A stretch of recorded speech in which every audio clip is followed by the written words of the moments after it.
आज हम लोग जो है वो कोडिंग देखेंगे कि कोडिंग क्या होती है।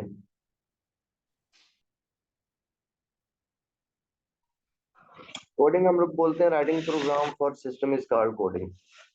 यानी किसी सॉफ्टवेयर के लिए जब हम कोई प्रोग्राम लिखते हैं उसको हम लोग कोडिंग बोलते हैं। ठीक है जी। अब कोडिंग जो है वो किसी भी प्रोग्रामिंग लैंग्वेज में हो सकती है।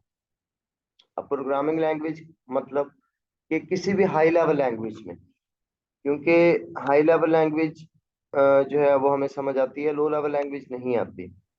तो हम लोग जब भी कोई प्रोग्राम लिखते हैं या कोडिंग करते हैं, coding means to write program, ये ज़हन में रखिएगा। तो वो हम लोग जो है वो किसी भी हाई लेवल लैंग्वेज में कर लेते हैं। मतलब अ, अभी काफ़ी सारे जो है वो प्रोग्रामिंग लैंग्वेजेस अवेलेबल हैं। जिस तरह आपकी जो है वो C++ एक हाई लेवल लैंग्वेज है, जावा है, ओरेकल है, PHP है, डॉट नेट है। ठीक है जी। तो इस तरह कई हाई लेवल लैंग्वेजेस जो हैं वो अवेलेबल हैं। तो जिसमें अ, आपका जो वो पर्सन जो आपको प्रोग्राम लिखने को बोल रहा है या सॉफ्टवेयर बनाने को या सिस्टम डेवलप करने को, या कोई ऑर्गेनाइजेशन है या फर्म है, तो वो आपको बताती है कि हमें इस तरह की रिक्वायरमेंट है हमारी। उसमें फिर वो डेवलपर उसको सजेस्ट करता है कि हम आपको किस में लिख के देंगे। ठीक है। फिर उसमें वो सारी रिक्वायरमेंट्स हार्डवेयर की सॉफ्टवेयर की वो स्पेसिफाई करता है। फातिमा अपना कैमरा ऑफ करें। ठीक है जी। तो जब हमारा डिजाइन तैयार हो जाता है, लॉजिकल भी और फिजिकल भी, तो फिर हम क्या किया जाता है, फिर कोडिंग की जाती है। फिर उस डिजाइन के मुताबिक जो है वो प्रोग्राम राइट करना शुरू कर दिया जाता है। जब हमारा प्रोग्राम राइट हो जाता है, लिख लिया जाता है, कोडिंग हो जाती है, तो फिर हम लोग उसको क्या करते हैं, फिर हम उसकी टेस्टिंग करते हैं। ठीक है जी। अब टेस्टिंग से क्या मुराद है कि हम प्रोग्राम को चेक करते हैं।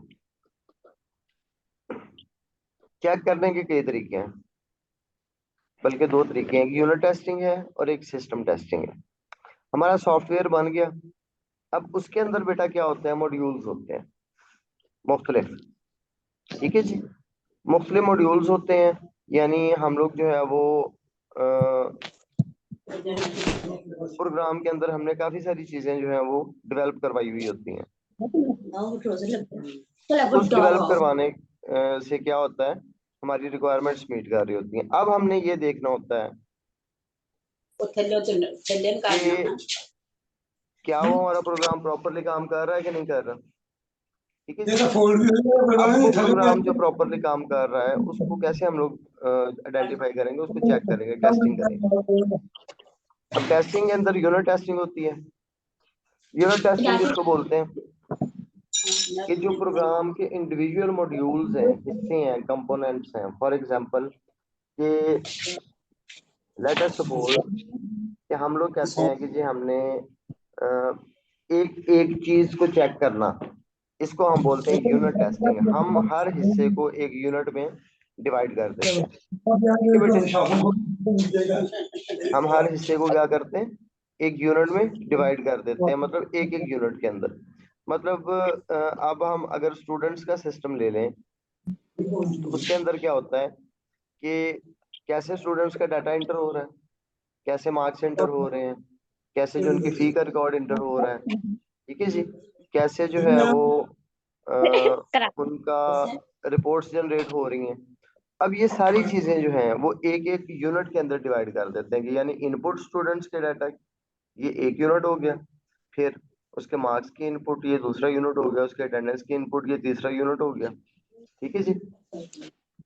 तो इस तरह हम इसको डिफरेंट यूनिट्स में, यानी जितने उसके कंपोनेंट्स या पार्ट्स बनाए होते हैं या जितने मॉड्यूल्स उसके अंदर बनाए होते हैं, उसको हम लोग हर एक यूनिट के अंदर डिवाइड कर देते हैं।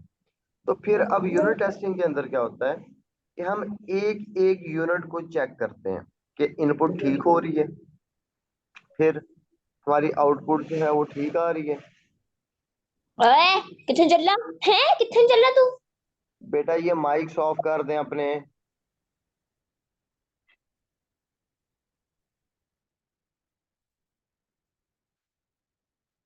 ठीक है जी। इनपुट कैसे हो रही है, वो प्रॉपर है। उसका डाटा प्रॉपर इंटर हो रहा है, हमें क्या रिजल्ट्स जो हैं वो सही इंटर हो रहे हैं, क्या उसकी अटेंडेंस सही इंटर हो रही है, क्या जो है वो उसका उसको बोलते हैं, सॉरी ये कुछ सिस्टम में इशू आ रहा है जो बार बार इसका स्लाइड शो ओपन हो रहा है। तो उसके बाद क्या है बेटा, जब हम ये सारे फेजेस चेक कर लेते हैं, जब हम ये सारी चीजें चेक कर लेते हैं तो इसका मतलब है कि हमारी टेस्टिंग कंप्लीट होगी। और जब हमारी ये हर चीज प्रॉपर हो जाती है, यानी हमें तसल्ली हो जाती है, तो हम कहते हैं कि हमारा यूनिट टेस्टिंग कंप्लीट हो गया। यानी इसमें एक एक मॉड्यूल को चेक किया जाता है, ठीक है। और सिस्टम टेस्टिंग क्या होती है कि हम लोग सारे मॉड्यूल्स को एक दफा चेक करते हैं, ठीक है जी। हम इनपुट भी दे के देखते हैं, हम रिजल्ट भी इंटर करके देखते हैं, हम अटेंडेंस भी, यानी एक दफा में सारे। पहले तो हम एक टाइम लगाते हैं ना, कि फॉर एग्जांपल हम लोग जो है वो 1 वीक उसके ऊपर लगा रहे हैं अटेंडेंस इंटर करने के ऊपर, ठीक है। 1 वीक हम लोग फी रिकॉर्ड इंटर करने के ऊपर लगा रहे हैं, 1 वीक हम लोग जो है वो उसकी आउटपुट चेक करने पे लगा रहे हैं। तो वो हम एक स्पेसिफिक टाइम के लिए एक यूनिट टेस्ट करते हैं। लेकिन सिस्टम टेस्टिंग के अंदर क्या होता है, हम लोग कंप्लीट सॉफ्टवेयर जो है वो एक दफा में ही चेक करते हैं, ठीक है। उस और जब हमारे पास टाइम हो तो हम लोग यूनिट टेस्टिंग कर लेते हैं। अगर हमारे पास टाइम कम है तो फिर हम लोग कंप्लीट सिस्टम को ही टेस्ट करते हैं। ठीक हो गया बेटा, समझ आ गई इसकी?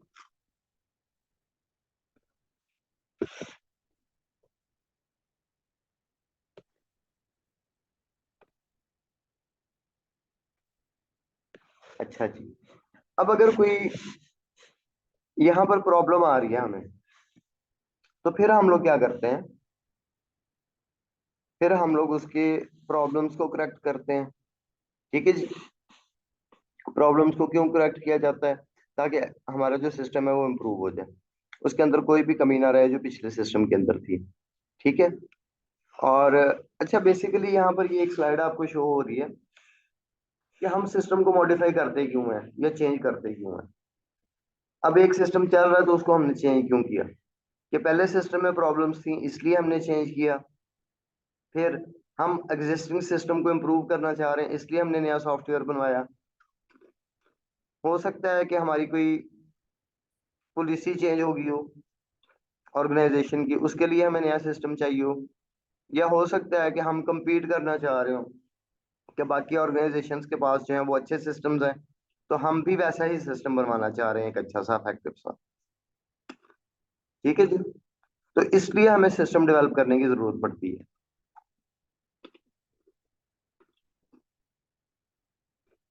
अच्छा जी। एनालिसिस फेज हमारा डिस्कस हो गया था।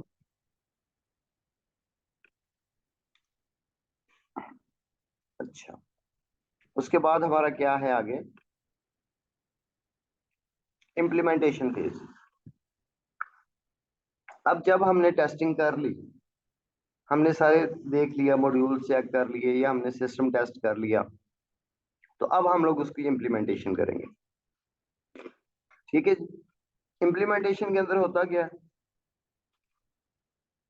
हम सॉफ्टवेयर को सिस्टम पे इंस्टॉल करते हैं। इंस्टॉलिंग का software on computer system, physically हम सिस्टम पे इंस्टॉल कर देते हैं, उसको हम लोग बोलते हैं इम्प्लीमेंटेशन, ठीक है जी।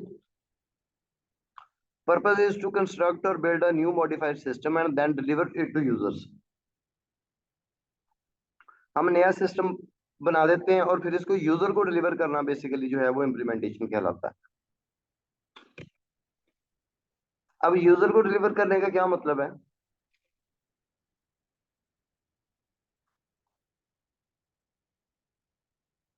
आप लोग ये क्लास ले लें, व्हाट्सएप के अंदर चिट चैट बाद में कर लीजिएगा। यूजर को इम्प्लीमेंटेशन, यूजर को सिस्टम देने का मतलब है कि हम उनके कंप्यूटर्स के ऊपर वो सॉफ्टवेयर इंस्टॉल कर रहे हैं, ठीक है। कन्वर्ट टू न्यू सिस्टम, फिर हम ट्रेन भी करते हैं यूजर्स को, install and test new system, और फिर हम अगर कोई जरूरी हो तो उसके अंदर प्रोग्राम भी नया डेवलप करके ऐड कर देते हैं। अब इसको हम लोग बोलते हैं इम्प्लीमेंटेशन, ठीक है जी। इम्प्लीमेंट करना। उसके बाद अब इम्प्लीमेंटेशन से पहले हम बेसिकली यूनिट टेस्ट और सिस्टम टेस्ट करते हैं। अब इम्प्लीमेंटेशन तब होती है जब हमारा जो है वो ये सारे का सारा प्रोसेस कंप्लीट हो जाता है, ठीक है, टेस्टिंग का। यानी हम ईच इंडिविजुअल प्रोग्राम चेक करते हैं या हम सारे के सारी एप्लीकेशन को इकट्ठा चेक करते हैं, ठीक है जी। अब जब ये हमारी हो जाती है तो उसके लिए जरूरी होता है यूज करने के लिए कि हम लोग क्या करें, ट्रेनिंग्स करें। किसकी ट्रेनिंग करें? यूजर्स की। अब यूजर की ट्रेनिंग क्यों जरूरी है कि नया सॉफ्टवेयर कैसे यूज करना है हमने, ठीक है जी। नया सॉफ्टवेयर यूज करने के लिए हमें यूजर को ट्रेन तो करना पड़ेगा, वो तो पुराना सॉफ्टवेयर यूज कर रहे हैं। उसके लिए हमें जो है एक प्रॉपर ट्रेनिंग सेशन कंडक्ट करना पड़ता है, ठीक है बेटे। अब वो प्रॉपर ट्रेनिंग सेशन के अंदर क्या होता है, जो आपका सिस्टम एडमिनिस्ट्रेटर होता है या डेटाबेस एडमिनिस्ट्रेटर होता है, साथ डेवलपर की टीम्स होती हैं, वो बताती हैं कि कैसे आप नए सिस्टम को यूज करेंगे, उसके मॉड्यूल्स को कैसे यूज करेंगे, वो रिपोर्ट्स कैसे जनरेट करेगा, आप उसमें डाटा कैसे एंटर करेंगे। इस सारी चीज को जो है वो प्रैक्टिकली परफॉर्म करके दिखाया जाता है और प्रैक्टिकली उसको जो है वो परफॉर्म करके फिर यूजर्स देखते हैं कि क्या हम जो कर रहे हैं वो हमारा प्रॉपर है कि नहीं है, ठीक है जी। समझ आ गई यहाँ तक?